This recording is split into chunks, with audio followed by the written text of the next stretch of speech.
Okay, so let's get into the kitties, shall we? Y'all asked me to talk about this. I didn't really want to talk about it just because sometimes I feel like, what's the point?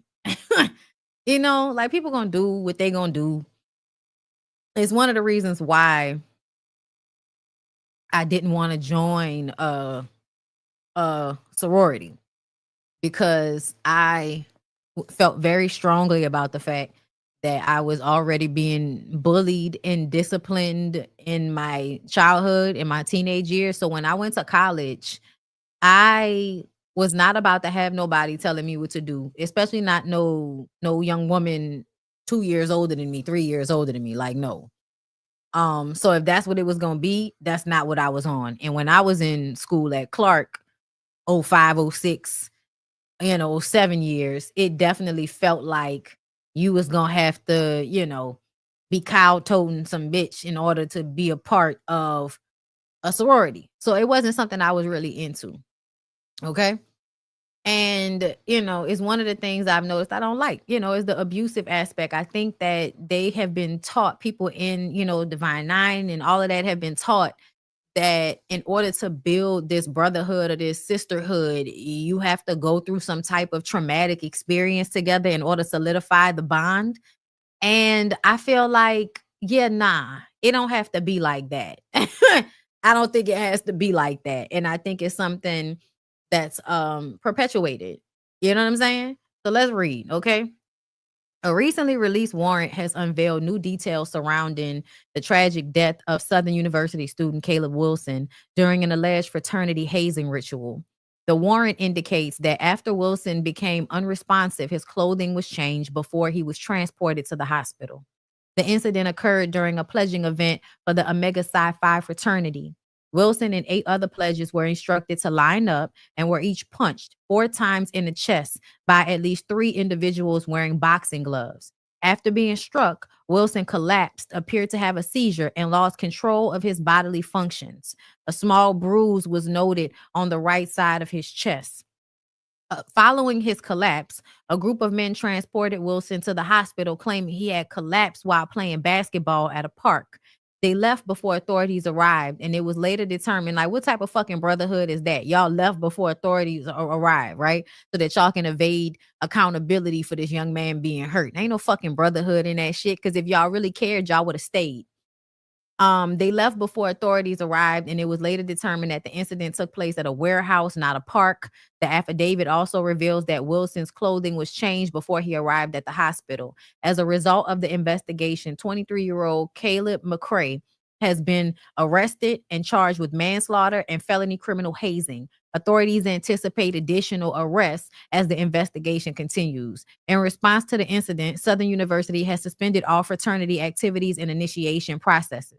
Students involved in the hazing could face expulsion. The university community recently held a vigil to honor Wilson, a mechanical engineering junior and member of the university's renowned marching band, the Human Jukebox.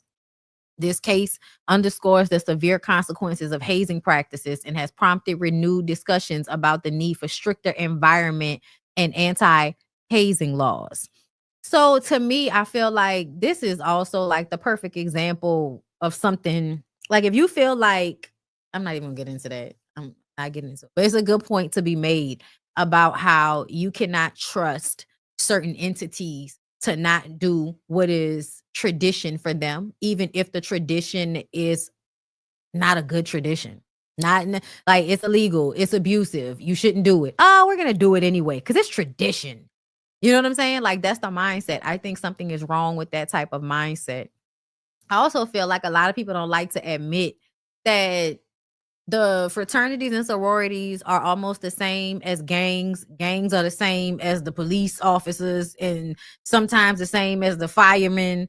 And in all of those groups, some of the same abusive slavery like tactics are employed to create groupthink. I have a problem with that. I have a problem with that on all levels. If you feel like people need to be beat and physically harmed in order for them to prove they're tough,